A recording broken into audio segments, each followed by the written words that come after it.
आप सबको जोहार और चलिए आज दोपहर तक की बड़ी और प्रमुख खबरों पर नजर डालते हैं और यहां पर शुरुआत करते हैं पहली खबर से।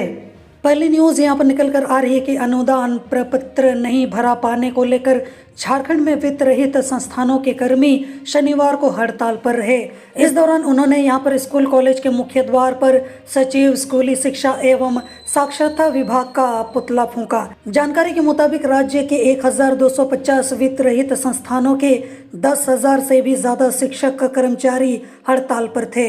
इनमें से यहां पर 195 स्वीकृत इंटर कॉलेज, 125 स्थापना अनुमति इंटर कॉलेज, लगभग 500 हाई स्कूल एवं लगभग 100 मदरसा विद्यालय तथा 38 संस्कृत विद्यालय शामिल रहे।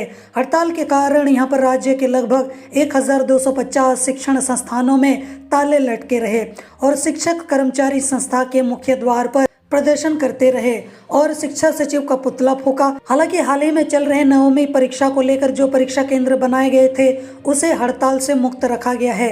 हड़ताल के कारण यहां पर लगभग 3 लाख छात्र छात्राओं का पठन पाठन ठप हो गया है।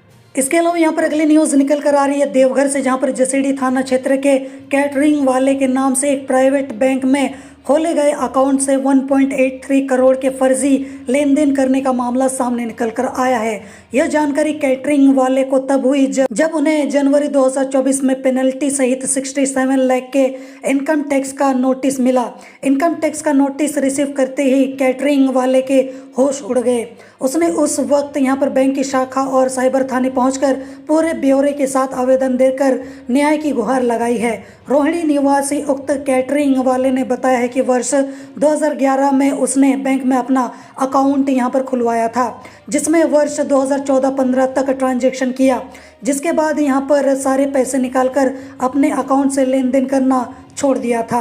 इनकम टैक्स नोटिस रिसीव करने पर उसने पता किया तो जानकारी हुई कि उसके कागजात सहित फोटो के साथ उक्त बैंक में यहां पर दूसरा अकाउंट खोल लिया गया है, जिस पर अंकित मोबाइल नंबर देवघर कॉलेज के यहां पर बगल के किसी अज्ञात व्यक्ति का है। कैटरिंग वाले के मुताबिक उसके नाम से दूसरा फर्जी अकाउंट खोलकर किसी अज्ञात व्यक्ति द्वारा यह ट्रांजैक्शन वर्ष 2014 से 17 के बीच किया गया है। अब देखते हैं कि यहाँ पर प्रशासन या फिर साइबर थाना या फिर जो बैंक है वो किस तरीके से इसकी हेल्प कर पाएंगे या फिर नहीं, और ये जो नोटिस आया है इस पर क्या कार्रवाई की जाएगी वो तो देखने वाली बात होगी।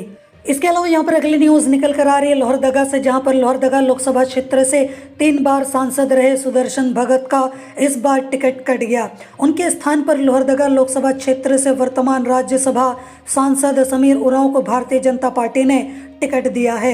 इसकी घोषणा के साथ कहीं खुशी कहीं गम देखी जा सकती है। कुछ लोगों का कहना है कि वर्तमान सांसद सुदर्शन भगत एक सीधे साधे एवं व्यवहार कुशल इंसान थे। हालांकि इस तरीके की अब घटना घट गई है। बाकी राजनीति में जो इस तरीके से उथल पुथल हो रही है वो भी भारतीय जनता पार्टी की तरफ से, उस पर आपकी क्या राय है, आपके क्या विचार हैं, आप मुझे कमेंट में जरूर बताना। इसके अलावा यहाँ पर अगली न्यूज़ निकल कर आ रही है देवघर से, जहाँ पर पश्चिम बंगाल के व्यवसायी को सरिया का व्यापार कराने का झांसा देकर कुछ लोगों द्वारा मधुपुर बुलाया गया। इसके बाद उसे साथ में पहले गाड़ी में बिठाकर गिरिडीह की तरफ और बाद में जामताड़ा जिला क्षेत्र में ले जाकर 25.30 लाख रुपए की धोखाधड़ी किए जाने का मामला सामने निकल कर आया है। तो घटना के बाद करीब 1 सप्ताह तक पश्चिम बंगाल के नदिया जिले व आसनसोल का व्यवसायी देवघर समेत जामताड़ा जिले के 7 थानों का चक्कर यहाँ पर लगाते रहे।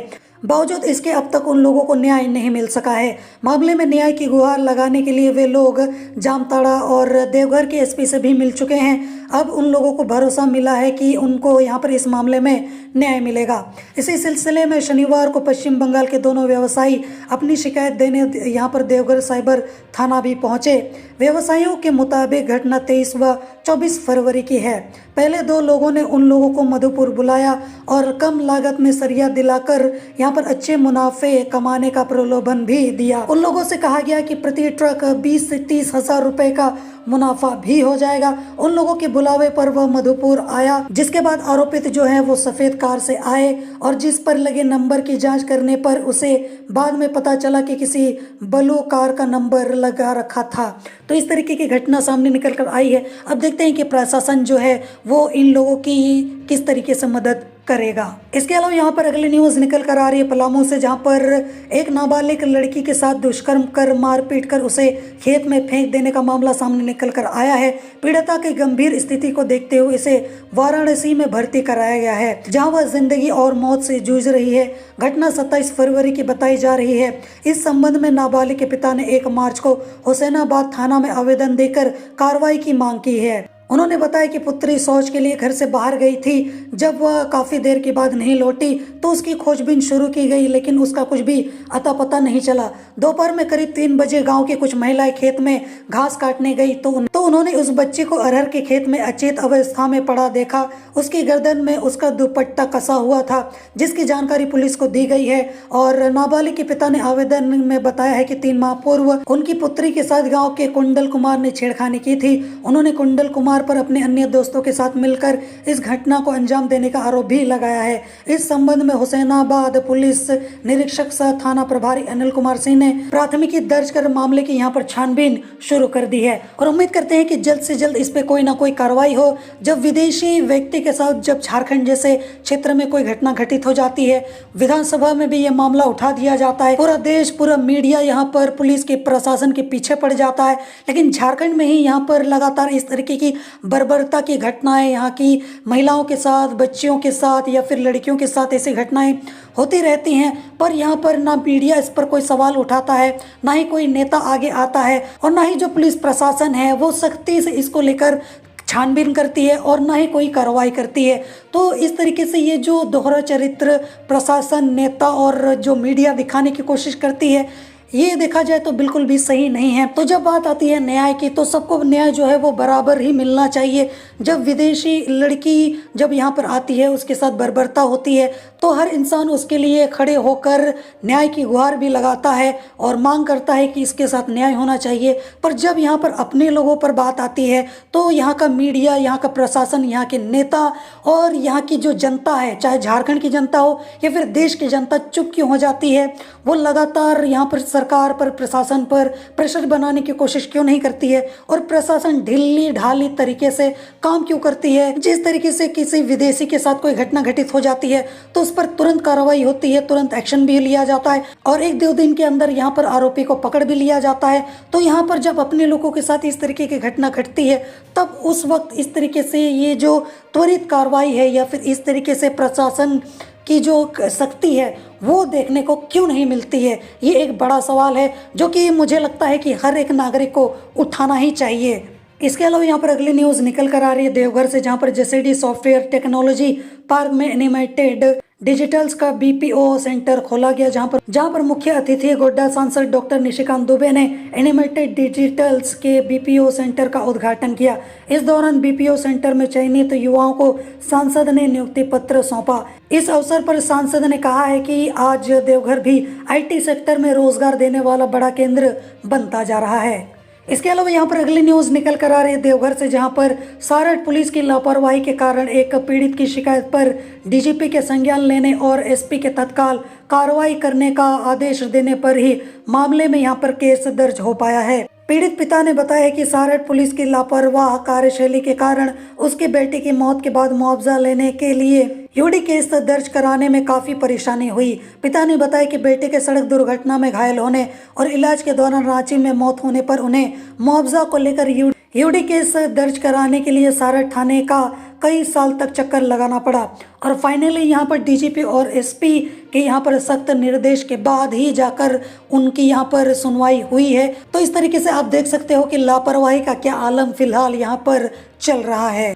इसके अलावा यहाँ पर अगली न्यूज़ निकल कर आ रही गढ़वा से, जहाँ पर मुख्यमंत्री चंपई सोरेन रविवार को 1 दिवसीय दौरे पर गढ़वा आएंगे और गढ़वा शहर में यहाँ पर 93 करोड़ की 5 महत्वपूर्ण योजनाओं का लोकार्पण करेंगे। सर्वप्रथम कल्याणपुर में 60 करोड़ की लागत से बने नए समाहरणालय भवन का उद्घाटन होगा। इसके साथ ही यहाँ पर सीएम कल्याणपुर में ही समाहरणालय के ठीक सामने 15 करोड़ रुपए की लागत से बने बिरसा मुंडा हेलीपैड पार्क, गोविंद उच्च विद्यालय के मैदान में 7 करोड़ की लागत से बने बहुप्रतीक्षित नीलांबर पीतांबर बहुउद्देशीय सांस्कृतिक भवन सोनपुरवा में 4 करोड़ की लागत की नवनिर्मित अंतर्राज्यीय पालिका परिवहन पड़ाव और सदर अस्पताल के सामने राजकीय कन्या मवी के मैदान में 7 करोड़ की लागत से बने फुटबॉल स्टेडियम का भी उद्घाटन करेंगे। इस अवसर पर गोविंद उच्च विद्यालय के मैदान में मुख्यमंत्री जनसभा को भी संबोधित करेंगे।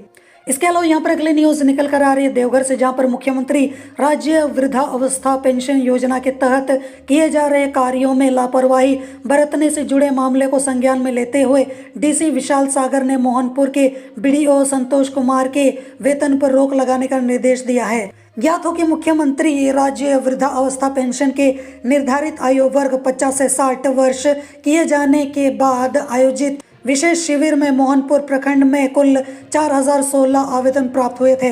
ऐसे में इन आवेदनों में मात्र 758 आवेदन ही अब तक स्वीकृत किए गए। इतनी संख्या में ही संबंधित पेंशन पोर्टल में एंट्री हुई है। यह कुल आवेदनों का मात्र 19.87% है। अभी इस प्रखंड में पेंशन से जुड़े कुल 3218 आवेदन अब तक लंबित है। इतनी बड़ी संख्या में आवेदन लंबित रखना योजना से लाभुकों को वंचित रखने और सरकार के महत्वपूर्ण योजना के प्रति लापरवाही को देखते हुए डीसी ने यह कदम उठाया है। तो ये थी आज दोपहर तक की बड़ी और प्रमुख खबरें और मैं उम्मीद करता हूँ कि आज का आपका दिन शुभ हो। जोहार।